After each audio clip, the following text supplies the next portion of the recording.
Howdy, howdy everyone, Chris here. Today I'm going to share with you how you can easily repair deep scratches in your bumper or vehicle's paint with very little tools and just a little bit of knowledge. You can achieve a beautiful finish like this. With a repair like this, it's always best to remove the bumper and remove the trim. But because this video is designed for someone doing this at home, we're going to repair this with the bumper on the vehicle and the trim intact. I'm going to limit the painting to the repair area only. We're not going to paint this entire bumper. I'll share with you how you can easily do that with no paint gun. I'm also going to show you how you could do it with a paint gun and a compressor if you choose. The first step is to clean the surface. Now I'm going to use some spray away glass cleaner just to remove any contaminants before we start sanding. We don't want to sand those contaminants into the paint. You can also use soap and water or isopropyl alcohol or a wax and grease remover. Next step is to mask off the trim so we don't damage any trim when we do our sanding. I'm using 1.5 inch tape, but you can use whatever you have.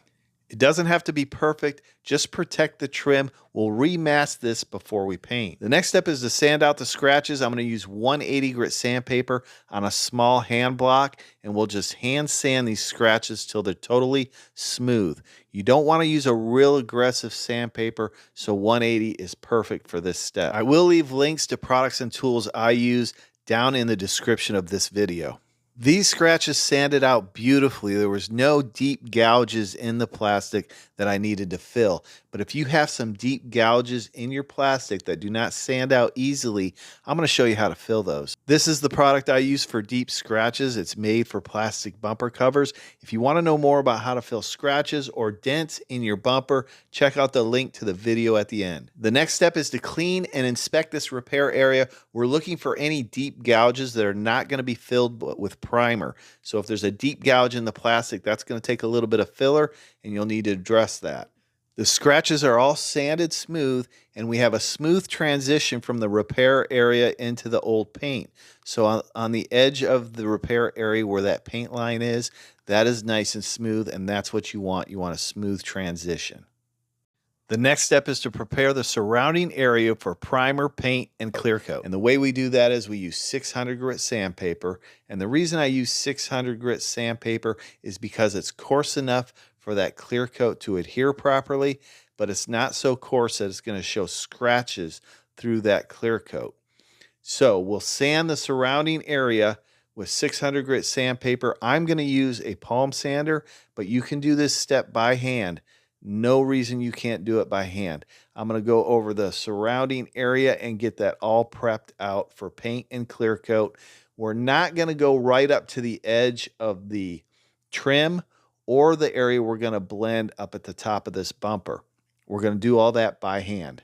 Listen, I hope you're finding this information helpful. If you are, help support the channel by liking this video and consider subscribing for more how-to content. If you have any questions, leave them in the comments below. I'll be happy to answer them. The next step is to sand all the edges with 600 or 800 grit sandpaper. I'll clean it once again so we can get a good visual inspection of the repair area. I'll sand these areas with a 600 grit foam pad. It's a little bit easier to get down in those hard to reach areas with a flexible foam pad or a gray Scotch-Brite. This is all in preparation for primer. We're going to use a 2K urethane primer to cover these areas and seal them so the paint doesn't soak into those repair scratches. When I masked off the trim, I didn't mask directly onto the trim. The tape is actually on the body of the vehicle. And the reason for this is I don't want primer right up against that trim where I have to sand primer really close to the trim. I want to leave a little room there that I can sand that primer edge out without being close to the trim. The next step is to finish masking this off in preparation for primer. Now the primer I'm using today is upol primer. It's a 2K urethane primer, has a catalyst that hardens over the repair area. I would definitely recommend a 2K primer for your repair. This is a high quality 2K urethane primer that I've used in the past. I will leave links in the description. All of this can be done with aerosol cans, primer, paint, and clear coat.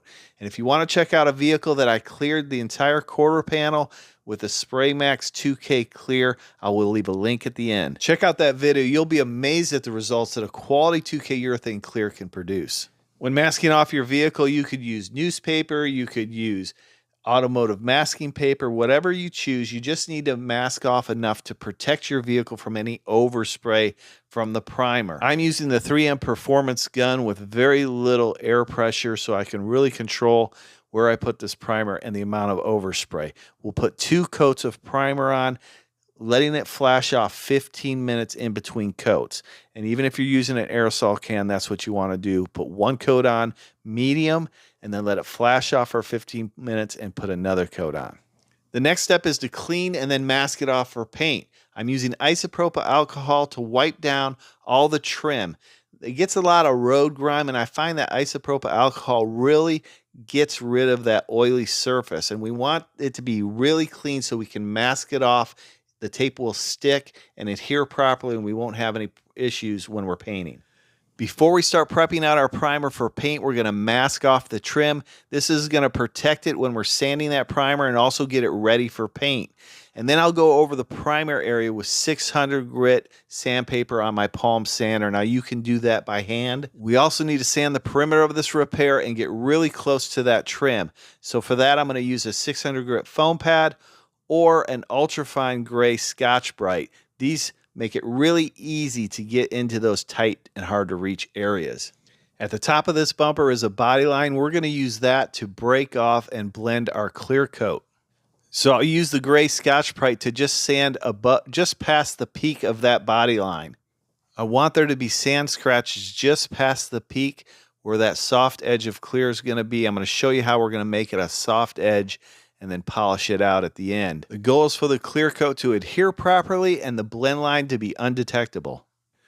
This is a tool that I purchased that folds a piece of tape in half. This is 3/4 inch tape. It folds it in half so I can lay down a tape right on that body line of that bumper, and a little bit of clear is going to blow underneath it, and we're going to get a soft edge of clear. Now you could also use foam tape for this. You don't want to create a hard line with your tape, so at the very least, lay a piece of tape down on that body line and then roll the edge up just a little bit so it creates a little soft edge there, and then you can polish it out at the end. Depending on where you're painting, you may want to cover your entire vehicle. So I'm covering this entire vehicle with plastic. If you're in a confined area like your garage, I would recommend covering your entire vehicle to protect it from overspray. So I cover it with plastic, and then I just cut out the area that I'm painting and tape down the plastic to that repair area. The next step is paint, and you can get some pre-mixed aerosol paint from your local auto parts store. I picked this one up at O'Reilly's for this quarter panel, and it worked out well. I'll be spraying with an automotive paint gun, but if you want to learn how to spray color and clear out of an aerosol can, check out the video link at the end. I'm using the Iwata Kiwami 4 with Nason brand paint that I picked up at O'Reilly's. The key here is to put your first coat on medium, let it flash off or cure for about 10 minutes before you apply your second and possibly your third coat. We put 3 coats on this, got it covered, and now it's time for some clear coat. And again, if you're spraying this with aerosol can, 2K Spray Max 2K clear coat is the way to go. It's a really good clear coat. I'll leave links in the description. I'm using the Finish One 710 spot panel clear coat. It mixes up 4-to-1. So we're mixing up our clear here, and we'll get it in the gun and be ready to spray. My gun settings here is the fan pattern's wide open. My volume is 3 turns out from closed, and I've got my air pressure set at 30 PSI. Put your first coat on medium, let it flash off for 10 to 15 minutes, and then apply the second coat. You only need 2 coats of clear. You want to be 4 to 6 inches away when you spray, and you want to overlap your passes 70%. This is going to give you the best results. After you have your second coat on, I like to pull that piece of tape where we did our blend. As this starts to flash off and it starts to cure, I want to pull that before it fully cures so we don't create a hard line there. This clear will set up after about 2 hours. Same with the Spray Max clear. Then you can unbag it, remove the plastic, and then you have a beautiful finish like this. So let's just check this out. No more scratches, no more ugliness. The blend line came out beautifully. Now you will have to buff and polish that line just a little bit to smooth it out. If you want to learn how to buff out a blend line or paint your repair with aerosol clear, click on one of these videos now. I appreciate you watching. We'll see you next time on Garage Noise.